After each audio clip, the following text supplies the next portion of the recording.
In today's video, I'm going to teach you how to add multiple people on a FaceTime call, whether you're on an iPhone, iPad or Mac. The entire process is seamless and straightforward. So let's dive right in. Start by opening the FaceTime app on your preferred device. This is your main hub for starting and managing calls. Once you're in, look for the new FaceTime button. Go ahead and give that a tap. After that, you'll see a plus button, which is usually located in the top right corner of your screen.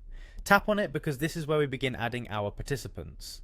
Now it's time to enter the contact details for those you want to include in your call. FaceTime allows you to add phone numbers or email addresses, so make sure you have that information handy.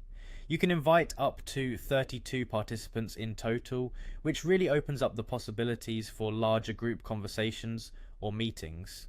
Once you've entered your desired contacts, the next step is to choose how you want to start the call. FaceTime gives you two options here, audio or video. Tap on your preferred option and just like that, your group call is underway. But what if you're already on a FaceTime call and decide you want to add someone else to the conversation? It's a pretty handy feature and I'll walk you through the process. While you're on your FaceTime call, tap the screen to bring up the call options. This will show you various controls, one of which is add person. Go ahead and tap on that. You'll then be prompted to enter the name, phone number or email of the person you want to add to the ongoing call. Once you've entered their details, just tap add person to FaceTime and they'll be seamlessly included in the call. This makes FaceTime incredibly flexible, allowing you to adapt to changing needs during your conversation.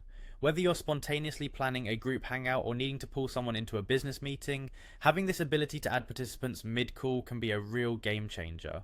One tip to ensure everything goes smoothly is to ensure your internet connection is stable. As with any video call, a good connection is key to maintaining clear audio and video streams.